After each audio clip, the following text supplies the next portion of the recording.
To another session of the Photoshop class. Today we are going to be looking at a quick view of all the tools in Photoshop. Now we are going to start by listing them, and then as time goes on we'll group the two and then start attending to the two one after the other. Now for the first time, what we see here is our move tool, and Photoshop is so amazing that each time you click on a tool it will give you the basic use of that tool. For example, the move tool is used to move a selection of a layer. You understand? Just like it's being shown on the animation there. That's what the move tool is used to do. Although the move tool might have other features, or when you combine other key with another key, the move tool can have other features. But as time goes on, as you use Photoshop, you get to unveil that. Then the next tool here is the rectangle mask tool. You see the function is already there. What it does is just make a selection in the shape of a rectangle. It has other tool underneath it. Then the next tool here is lasso tool. It's used to select an irregular object that does not have a fixed shape, like we used to see in biology. Okay. Then the next one we have is object selection tool. It actually finds and automatically select an object. You get, so when it uses some technology or AI technology, to identify the boundaries using color difference, brightness, contrast to identify an object separate from another object. That is what the object selection actually does. Then the next we have is crop tool, like we have in our phones, and most person knows this tool a lot. And if you're into graphics already, you must have heard or know about this tool. It's used to reduce the size of an object, maintaining its full length, but you kind of reduce the size. Understand? So that's what crop tool actually does, to reduce the size of the frame or expand the edges of an image. So that's a quick one. Frame tool, the create placeholder. Photoshop is just making things very easy. In CorelDRAW, I think we used to use placeholder or something like that. So yeah, kind of. So, and the other tools you can actually use to do this same purpose here, but this one basically does it for you. I think it was added in the recent version of Photoshop, because I think I was into 18 previously and it doesn't have this feature. Then the next tool on our menu is eyedrop tool. Eyedropper tool, like in CorelDRAW, is used to sample a color from an image. So you are doing a design and then you want to pick a color from the image of the person, or you want to pick an image elsewhere or from another image. Eyedropper tool will help you to copy the image and then paste the image using Pocket tool, like in Photoshop, in CorelDRAW rather. Now the spotting tools allows you to remove marks and blemishes. So peradventure you snap someone and you want to clean the person's face off from its pimple or the rest, spotting it to brush is there for you, and this brush has been doing a marvelous work. Then normal brush tool is used to paint custom brush strokes, and which is used for design and other things. Brush tool also has other features, but as you dive into Photoshop you get to know about it.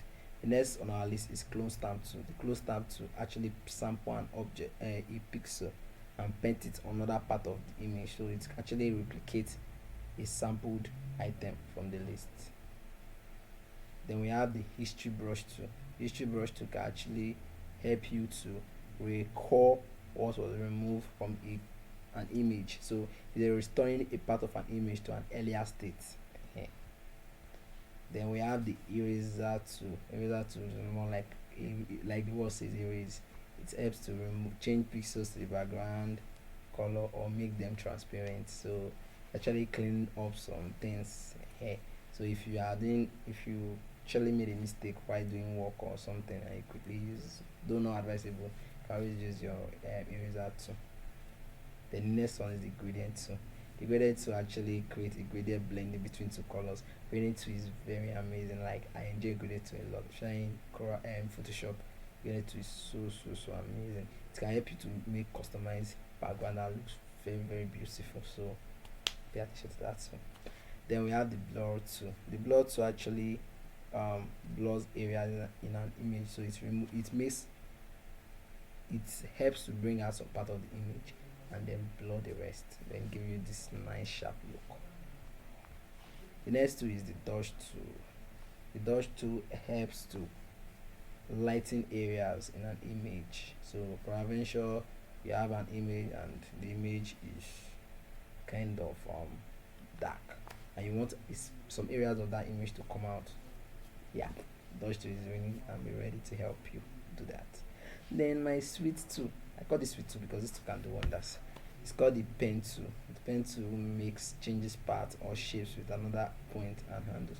In fact, the pen tool has been one of my best tools because I love pen tool a lot in doing stuff. Pen tool can do wonders too. Watch out for it. Then the next one is a text tool. It's called horizontal type tool. It's horizontal. The text is going horizontal, so the other direction. Don't mind me. So the text is used for putting text and then doing stuff.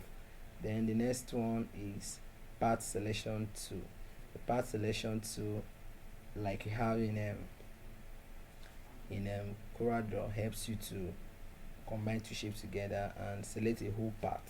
You understand? To combine the two, like pick one, then combine them together, and then you can make changes to them. Then the other tool, there is rectangle tool, but underneath that rectangle tool are other tools, which are all the shapes. Don't mind my vocabulary. Which are all the shapes that you need in designing. So those are the tools on the other tools under the rectangle tools. So we're doing a quick overview of toolbar. Then the one next we have is hand tool. Hand tool is used to make objects. Especially when you are zooming, you need this tool very well. When you are zoom, you need this tool, and when you are using pen to zoom, you need hand tool.